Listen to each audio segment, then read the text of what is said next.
I'm filming this video out of necessity, and to be quite honest, I don't care if anybody ever sees it. As I discussed in my first couple of videos, I embarked on a crafting journey several months ago. On this journey, I'm hoping to integrate the fiber arts, and specifically knitting and crochet, and also sewing into my life, knit it into my life in a sustainable way.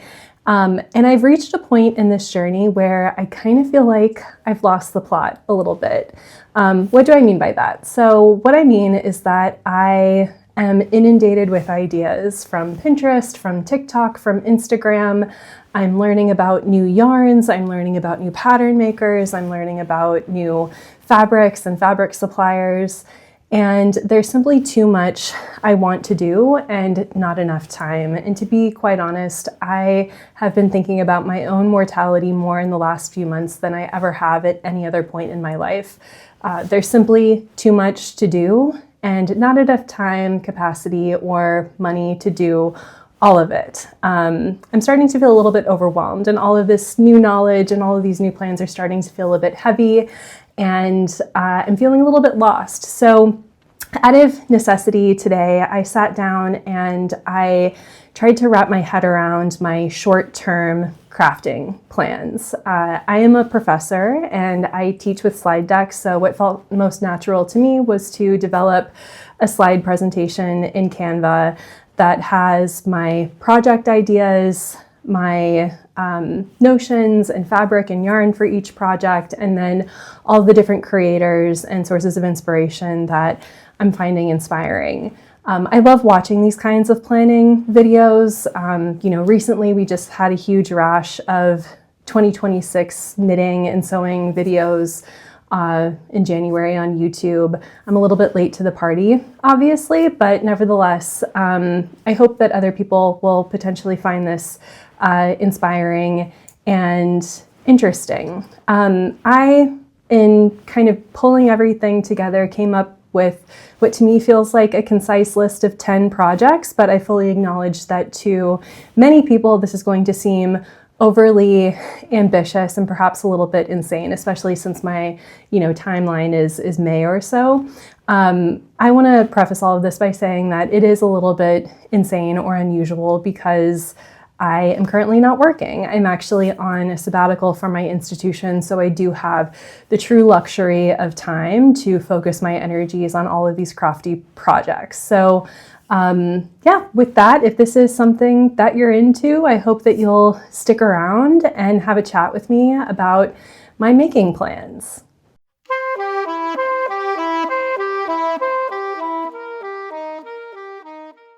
Okay, so my first project is the oh so famous step-by-step sweater by Handmade by Florence or Florence Miller. I feel like I am on the exact same crafting timeline as everybody else is right now. It seems like there was, something in the air that made all of us wake up on January 1st, 2026 and decide to not only start knitting in this new year, but to also start that journey with the step-by-step sweater. I made the very conscious decision, kind of going against the grain, of not doing the step-by-step sweater for my very first project, just because I knew that this was going to be a major time investment.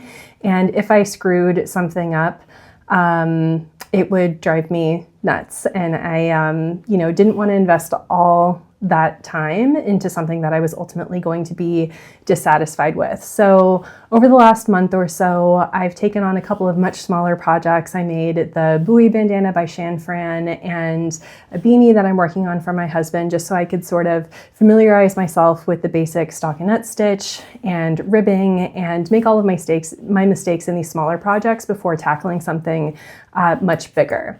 So I want to make a striped step-by-step sweater, but I want to make one with smaller kind of French mariner stripes than the stripe pattern that Florence writes in the pattern itself. And so I've taken inspiration from a couple of other ravelers. I especially like this sweater on the top right by Eliza K 1012, where she actually starts the stripes up by the yoke and takes them all the way down. But I could also see myself kind of leaving a little bit more space at the top of the yoke and then starting the stripes a little bit farther down once I've completed the hard part of the ribbing and increases and all that. But I have actually started swatching for this sweater already, and my intention was to begin this last week, but unfortunately I wasn't happy with the color, and specifically I wasn't happy with the blue color. So as you can see here on my slide, I was really going for something that was a lot lighter, a lot crisper, a lot paler in contrast to how saturated the red is, but I was misled by the color swatches that were online. I originally bought the yarn, I am using Drops Nepal, that is the recommended yarn. I originally bought it in, I think the color was blue-green or something, or blue-green-gray, I forget, but I don't know. I thought that the color red is a lot lighter online than it actually does in person. I even looked at how other people used this color of yarn on Ravelry, and it felt very light to me. So I thought that I was being safe because I wanted a blue that had a little bit of gray in it. But I didn't anticipate that this one would have so much green in it. And so I'm not thrilled with the kind of interplay of the colors on this swatch. So I had to place another order for a lighter color of blue, which actually just arrived this afternoon. And so I'm going to be using the light blue-gray, I think this colorway is called, or light gray blue. It's right there on the slide, with the just typical, like straight down the middle red from Drops. They didn't have a ton of different colors of red, so I do wish that this one had a little bit more orange in it than blue, but I think that this combo is going to look quite nice together. And by contrast, here's the original blue, green, gray yarn that I chose, and yeah, this is quite a bit lighter. So I am going to proceed with this this weekend, and hopefully within the next few weeks I will have my very own step-by-step sweater, which I plan to, document and share with all of you. This next one is one that I am super excited about. It is the Lakes V-neck sweater by Ozetta. So this is a sweater pattern that I've been really obsessed with and excited by for a long time, but especially as the weather's starting to turn and spring is very much on the horizon here in Chicago, I am really itching to wear a V-neck sweater with a crisp white t-shirt underneath. I think that's such a nice spring look. So in my ideal world, I would make a V-neck Lakes sweater out of cotton yarn, or like a cotton merino blend, but I am having a really hard time finding a yarn or a yarn combination that I would feel comfortable spending that much money on and dumping that much time and energy into for a product that I can't be certain will turn out well. I've heard of course, a lot of negative things about cotton, about how it just continues to grow, about how it can be kind of uncomfortable on the fingers to work with. And I'm not finding a worsted weight yarn that I, again, would feel comfortable, spending that much money on. And I don't feel, prepared at this point in my crafting journey to start picking yarns to hold double. So I'm just going to go with a wool yarn as is prescribed by Ozetta, and as is tested and worked out well for a lot of other ravelers. So a couple of yarn contenders that I have in my sights are Knitting for Olive's Heavy Merino in Dusty Banana, a really excellent name, and then the Gilead yarn in Creme Anglaise, a really, really great name for that one as well. As you can see here by my inspiration, I'm very drawn to Butter Yellow, another incredibly trendy color, one that's probably, on its way out, kind of in the end stages of the trend cycle, I fully acknowledge, but I have yet to see this kind of, in my eyes, dream sweater on the market. The closest that I've seen is this sweater that Cost made last spring. It was their rounded wool v-neck sweater, but I tried it on in store and I didn't love the fit, but I haven't really seen anything else out there. So I love the idea, again, of wearing a v-neck, a chunky v-neck with a crisp white t-shirt underneath with light jeans this spring. And I think that the Lakes v-neck would be the perfect spring sweater, especially for the slightly cooler Chicago spring that we usually have. So yeah, that will hopefully be my second project, as long as the step-by-step sweater goes well. Because again, this yarn is quite expensive. I'm a tall lady and I plan on knitting an extra large or a 2XL because I really want that oversized fit. And so it is going to take me a lot of time and it's going to cost a lot of money to buy all that yarn. I have both of these in my Wool & Company cart right now, and they're going to cost about $150 to $170. So I want to make sure that my skill set is up to snuff before I start work on this project. My next project is very much a spring knitting project, and it is the Montpelier top by Annie Fiskumsund. I know that I'm butchering that name, so apologies. But I recently started following a knitting podcaster, Megan J. Makes, and she had a video where she was talking through all of her finished objects. And I forget if she was wearing or if she was just talking about this, but she had this perfect sweater vest in the most perfect red. I had mentioned with my step-by-step sweater that my dream red has a tinge of orange in it, leans a little bit more orange than it does blue. And that sweater vest is another kind of dream knit for me. This is something that I would definitely spend a lot of money on in the marketplace should the right one come along, but I've yet to see one that kind of ticks all the boxes for me. So I aspire to be a sweater vest person. I have a lot of them, but I find myself wearing them pretty infrequently. It's oftentimes too cold in Chicago to be wearing a sweater vest, and then spring is so brief that it's quickly too hot to wear a wool sweater vest. So I think that my dream sweater vest is made out of cotton or linen, and that's actually what this pattern calls for, is a linen yarn. So Megan uses the Sandisgarn Tiklina. That just arrived in the mail for me today. As soon as I saw her video, I did some poking around online to see where I could buy that yarn, and it was sold out at Wool & Co. and sold out at a number of different major yarn retailers, but I did find a shop in Dallas that had enough skeins for the size that I'm going to be knitting, so I really impulsively purchased a sweater's quantity of yarn. So I'm committed to making this pattern, perhaps more so than the Lakes v-neck. Yeah, I'm so excited for this one. I think it's going to be a really perfect spring knitting project and something that I think I will get a lot of wear out of in my wardrobe. I tend to wear a lot of neutrals, blacks, grays, browns, beiges, and I love a pop of red, and I love a pop of cobalt blue, and I love a pop of yellow in my wardrobe. So this will be an excellent pop in my wardrobe.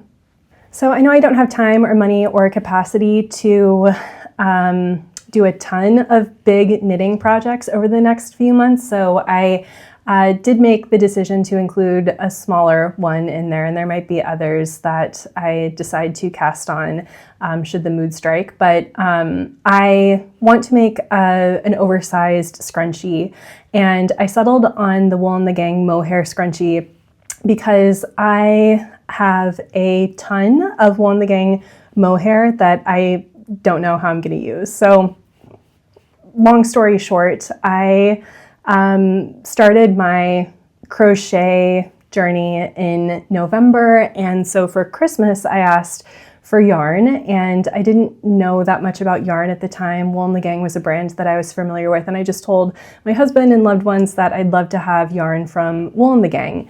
Wool & the Gang was running a million different promotional deals, sales over the holiday season, and they were actually running really low on inventory and on a lot of their like very useful yarns. And so by the time my husband got around to placing an order, they just had a bunch of mohair in weird colors. So he placed a big order. I think I ended up with like 10 balls of mohair yarn, and I don't have plans for them. So the Wool and the Gang mohair is different from the kinds of mohair you hear knitters talking about all the time, that they hold double or hold with other yarns, because it is quite thick. I don't actually know what the gauge is, but it's too thick to comfortably hold with another yarn to create a halo. You kind of have to use it on its own. So I know that I'm not going to be reaching for, number one, I know I'm not going to be reaching for a fully mohair sweater all that often because it's so itchy. And number two, I don't have a sweater's quantity of the mohair. I just have a whole bunch of random colors. So over here over my left shoulder, you can see that I have a couple of balls sitting out. And I was thinking that I could make a kind of neutral colored mohair scrunchie from their pattern out of the dusty gray, black, and winter white color palette. And I like the idea of doing a striped scrunchie. I think I'd get a good amount of wear out of that, if only for washing my face in the evenings. So yeah, that'll be a nice little travel knitting project. We have a couple of trips planned this spring, and this would be something that would be quite easy to pack away and for working on a plane or something like that. All right, so that's actually it for my knitting plans. I hope it's reasonable. I, again, have nothing but time on my hands right now.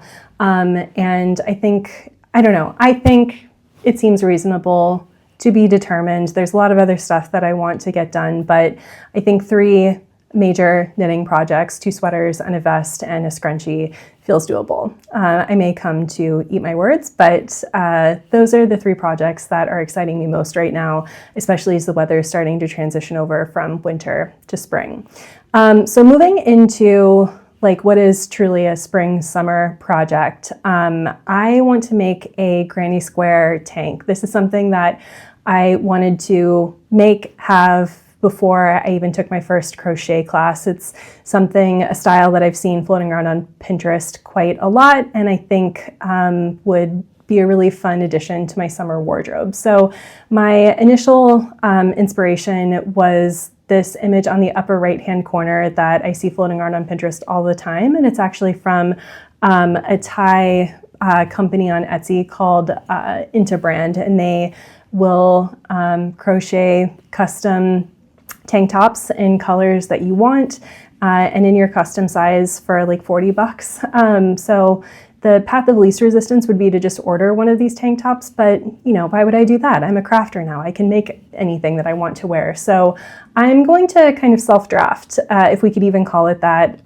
my own boxy crochet granny square tank top. I say like draft in heavy quotes because obviously there's not much design happening here. It's just a bunch of granny squares arranged in a rectangle with 3 or 4 shoulder straps, but I'm gonna have to sit down and figure out like what my measurements are and how big the granny squares need to be. But this again is gonna be another really excellent travel project, something that I can take on our little trips, and which will be really, really satisfying to finish up. I think it's something that I can work on in between my other major sewing and knitting projects. I really like the idea of doing it mostly in all red. I did a crochet project recently using Cascade's Ultra Pima cotton yarn. It's a DK weight yarn, and it was a pleasure to work with. I don't know what other people think of it, but I thought it was great to work with, and I loved the fabric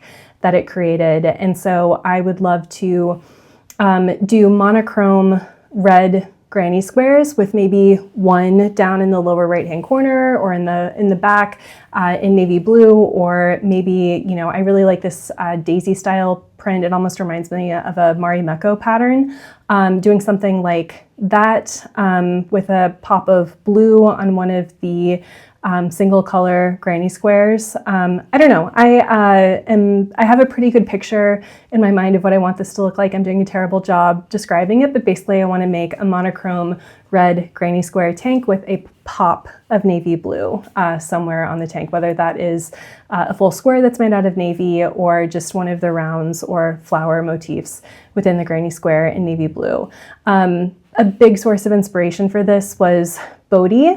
Several years back, she made a ton of really cool, modern looking granny square pieces like this sweater on the bottom left-hand corner. And so this was a big source of inspiration for me in terms of thinking through what my tank top might look like. So yeah, this will be a later spring project since I won't be able to wear this until the summertime, but it's one that I've been looking forward to starting for a very, very long time. Okay, so moving on to sewing. I have a lot of sewing projects that I want to tackle. I started sewing a couple weeks ago. I learned how to sew a very long time ago from my mom and, in like middle school and high school home economics, but I've been sewing almost every day for the last couple of weeks, really just teaching myself the basics of how to use a pattern and basic construction techniques. And so I've made several pairs of Sydney Graham's Lane pants. I've made the Ornella top by Spaghetti Western Sewing, and I'm ready to kind of push my skills, push myself a little bit and tackle a bigger project. And so a project that I want to start probably this weekend is the Rue quilt coat, another piece that very much preceded this crafting journey that I'm currently on. It is a style that I've seen on Pinterest a lot. I feel like I've seen them out in the wild in Chicago quite a bit, and I covet these quilt coats. Emily Bodie is again another major reference here, but I think Spaghetti Western Sewing really kind of brought the quilt coat to the masses. It's obviously a very old style, very reminiscent of like early 20th century women's fashion in the West, and but it somehow feels very like modern and contemporary too. I will not be making my own quilt. I'm going to be having a road trip video up on my channel hopefully fairly soon. And one thing that I was looking for on that road trip was a quilt that I could upcycle into a jacket. And I was not successful on that trip. I think I, was really like hoping to find a real diamond in the rough, like an early 20th century Americana quilt in a red, white, and blue palette, but those very rightfully command really, really high price points. And so it's not something that I would, even if I did find one, want to deconstruct and upcycle into a jacket. So I shifted tactics and I started going weekly to my local thrift store. It's called Unique Thrift, and it's just a couple miles away from my house, and they have an incredible selection of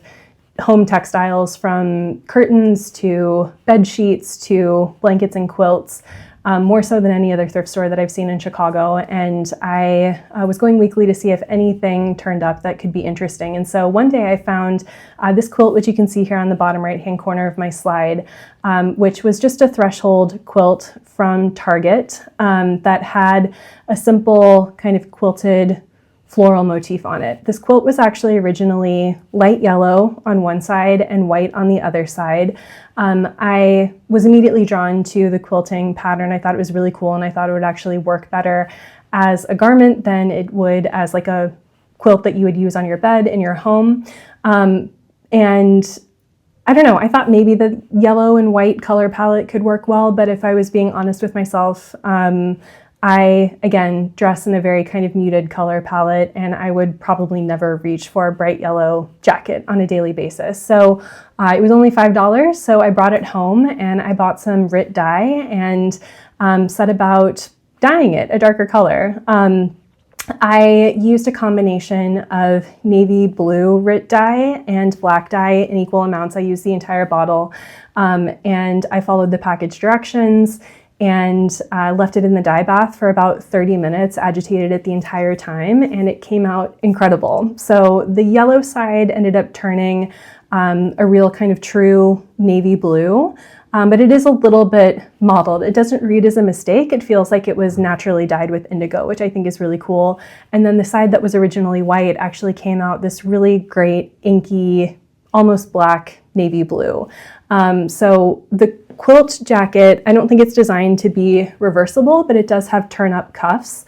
That the pattern calls for like a contrasting fabric for the cuffs and the collar, but I don't think I need any of that. I think it'll look really cool if I just have the dark kind of black navy on the outside and the true navy on the inside, and I think that will make a really nice contrast.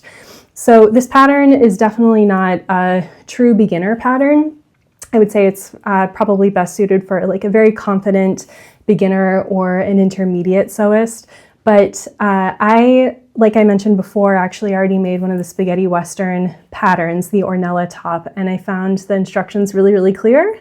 And I feel like I'm ready to push myself. And this like cost investment for this project is quite low. Again, the quilt was only $5 and the Rit die was probably like $15. So if I screw it up, it's okay. And I can keep searching for my dream quilt. But I think this is going to turn out okay, and I'm really excited for it, and I'm eager to get going on it so that I can still wear it before the weather turns in earnest. So apologies if I start to sound like hoarse or congested. I'm definitely coming down with a cold. My husband brought something home from the hockey rink last week, and I unfortunately have caught whatever he had.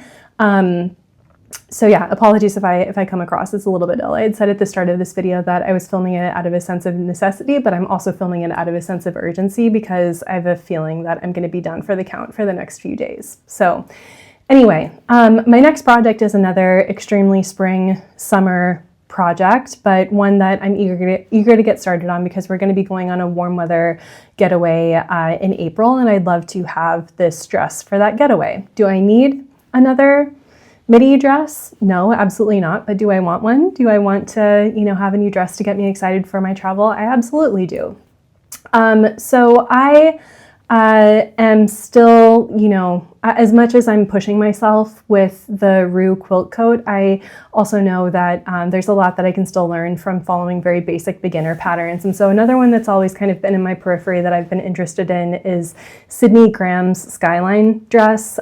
Just like her lane pants, I think it is another pattern that is a great jumping off point for tweaks and customization and, really making it your own. And so in the pattern, she has a ton of different options. You can do just a classic empire waist kind of A-line style dress that's quite simple in construction. That's the one that she's wearing in the upper right-hand corner here. But there's also an option to do a tiered version. And then she also has instructions for patchworking a version. And there's even a version with a built-in bra. I'm not sure how that works, but I am curious to explore that option as well.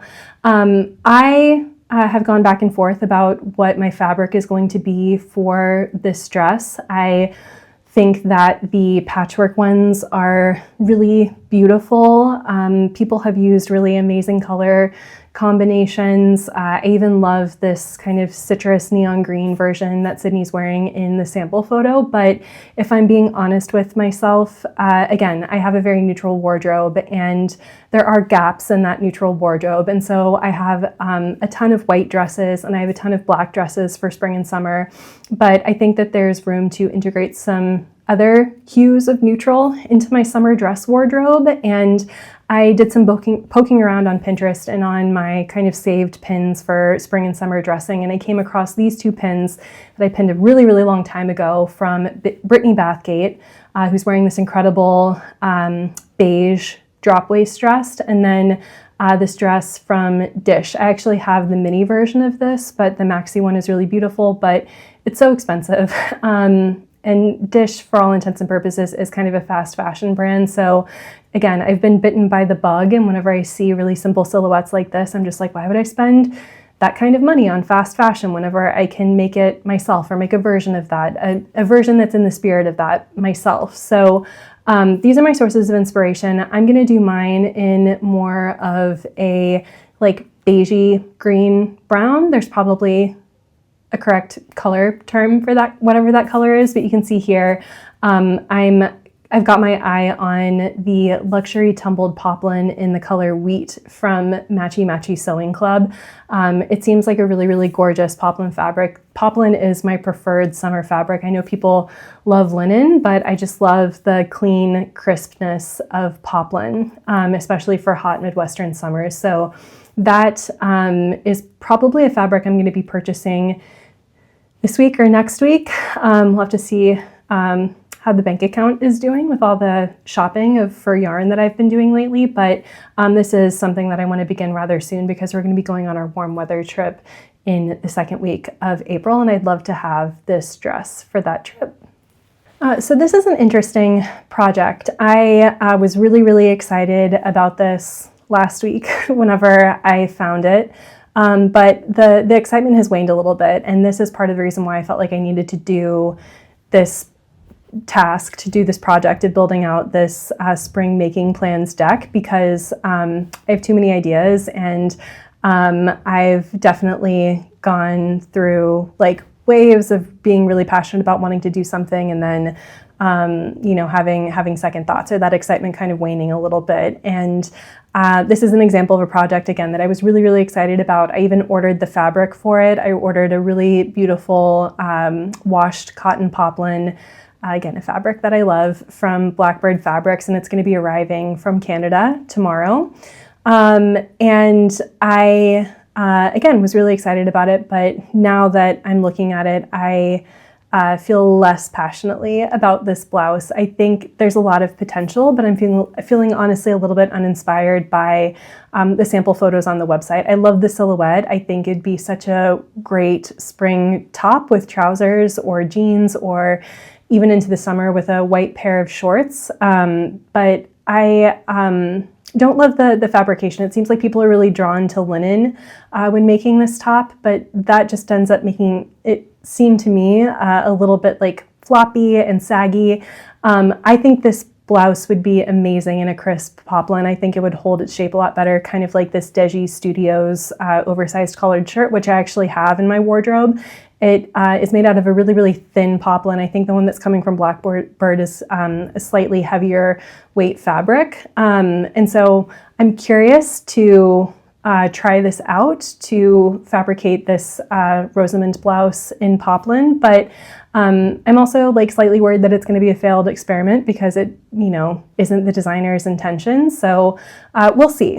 This is one that is like lower on the list of priorities, but one that, potentially, if it turns out really well, has the highest payoff because it is going to be such a great spring blouse. So yeah, we'll see. I'll let the fabric speak to me whenever it arrives in a couple of days, and if it is as beautiful as I anticipate it will be, then maybe I'll go ahead and start working on this pattern. This is another pattern that is not a true beginner pattern, but there's lots of ways to approach the pattern or tweak the pattern to make it more advanced or simpler based on where your skill set is. One of the variations of the pattern actually has a really beautiful scalloped edge on that sailor collar. It's something that I'd love to do, but I just worry that that might be biting off a little bit more than I can chew right now. So I might go with the simpler style should I decide to start this project.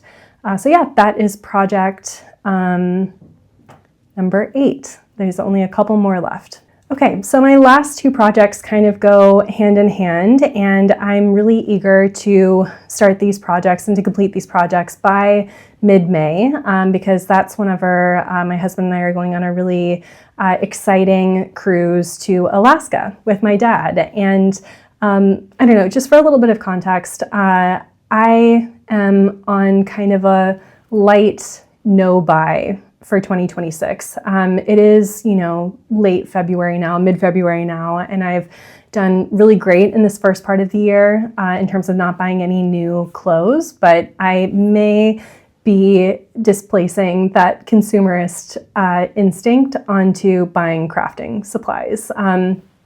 With that said, as I've started thinking about and planning my wardrobe for this Alaska trip, I have been, seeing if there's anything out there on the market that I might want to purchase to gear up a little bit for Alaska. So we're going again in mid-May, and the temperatures are going to be in the 40s, and it's likely to be very rainy there. So you definitely want a waterproof outer shell of some kind, either like a pullover or a lightweight parka. You probably want waterproof pants because we're going to be doing some excursions that could get a little bit wet and a little bit messy, like e-biking through a rainforest, for example. And you want some good like all-terrain waterproof shoes, not necessarily hiking boots, which I do have, but more like Salomon XT6s or other kind of like Gorpcore style shoes. So I've been poking around on Pinterest trying to find some styling inspiration. I could just go and wear, my leggings the entire time, but I don't know. It's a once in a lifetime trip. We're going to be taking a lot of photos and I want to look cool while I'm there. So I've been looking on Pinterest for styling inspiration, and I've been looking at brands like Lululemon and Arc'teryx and, Aloe and Vuori to see if there's anything interesting out there that could complement what I already have. And I'm just feeling a little bit uninspired and unenthusiastic about what's out there right now, unfortunately. So I'm finding that, Arc'teryx is a little bit too hardcore Gorpcore for my style, and then Lululemon is on the other end of that spectrum, and a lot of what they have is too simple, too like gym girly. So I want to try to find a way to meld those two things, having like practical pieces that I actually can wear to the gym and in my daily life, but then adding in some cool kind of like Gorpcore inspired pieces. So anyway, that's a long-winded way of saying I'm going to be making the Ruby Vest by Sydney Graham. This is a pattern I could see myself making multiple times. I really love the kind of like folksy, homely versions that Sid makes with like quilting fabrics and like linens and more like homespun fabrics, things that have like texture and like read as like homey and kind of country. But I think that there's also a great potential here to make something that does feel a little bit more technical. I actually haven't seen anybody make a technical Sydney vest before that is out of like a waterproof fabric or kind of like a ripstop fabric, but I think it would look great in that kind of fabrication. So I ordered 2 colors of Taslon nylon from Blackbird. This is a fabric that I have in my wardrobe already, and I think it's great. It's really cool. It's like a thick nylon that has a little bit of stretch in it, and it's waterproof. And Blackbird has a really great curated selection of colors. So I'm going to do a reversible ruby vest with ties in front, and one side is going to be olive green, so very like business in front, and then the inside is going to be bright green or party in the back. And I think that this could be really fun for the cruise because I want to pack smartly and economically. I don't want to bring my entire wardrobe, so having something that's reversible feels like it could make a lot of sense. And then here's just a couple of pictures that I've had on my Pinterest board that I think kind of capture the essence of the look that I'm going for. And then the last piece that I want to make are a pair of like outdoorsy hiking style waterproof pants. This is something that I feel is a huge gap in the marketplace. So REI has very like practical hiking pants, the style that have cargo pockets and which zip off, but don't really read as fashion. And then on the other end of the spectrum, you have like Free People movement, where the silhouettes are really, really exaggerated. The colors are really on trend, and I just don't like really trust that the outdoor gear that they make is really made for outdoor activities. I think it's meant to like we're in the city and to kind of capture like the vibe or essence of Gorpcore or like outdoor style, but I don't trust that they're actually like high performance pieces. So I did a lot of poking around on Etsy and also Pinterest to see if there was a good kind of technical pattern floating around out there. I thought for a little bit about doing these in just doing the lane pants and using a technical fabric, again, the Blackbird Taslon nylon. But I don't know that that's the right pattern for this because I do think that it would be great if the pants could like cinch at the bottom. I don't want to have like zip off pants, but I think having some cinchability would be amazing for this trip and again, just for wearing in daily life. So my kind of ideal pants are these pants which are no longer in production and which are impossible to find. They were the Woven Air Cinchable Cuff High Rise Joggers by Lululemon. They had them, I think, last fall.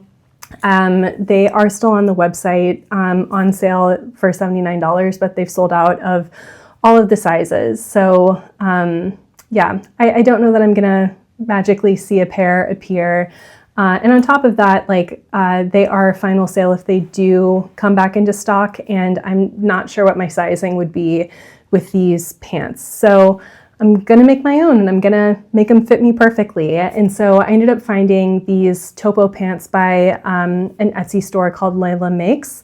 And there's not a great picture, like not an aesthetic picture that I wanted to share on this board, but if you go to that Etsy page and look at the reviews and what other people have made, they fit great. People speak volumes about how clear and intuitive the pattern is. And a number of people actually said that this was their first ever sewing project. And yeah, and that they found it really easy. And I think that's awesome because there's actually a lot of detail to these pants. Specifically, there is a zip fly and then bungee cord at the hem that allows you to kind of adjust the length of the pants. So these two patterns, the Ruby Vest and the Topo Pants, very much go hand in hand and are very specific to my Alaska trip, and therefore something that I am really eager to get started on because I want to have those finished by mid-May. So yeah. Okay, so I think that I finished this video just in the nick of time. I'm feeling pretty awful right now, so I'm going to do a little bit of knitting and then just kind of tuck in for the rest of the evening. But I hope that you enjoyed hearing me kind of come back down to earth and get my head around what I actually want to make and what I want to achieve for the next several months. Thank you if you have found my channel, if you stuck around this long. I don't know what's going to come of this channel, but I'm really enjoying making these videos, and I hope to continue the conversation in the comments, should you so choose to remark upon whether or not you think that this is a realistic to-do list, or if I'm losing my mind and if I'm being overly ambitious. Please sound off, as they say, in the comments. Thank you again for hanging out with me, and I will see you in the next video, maybe.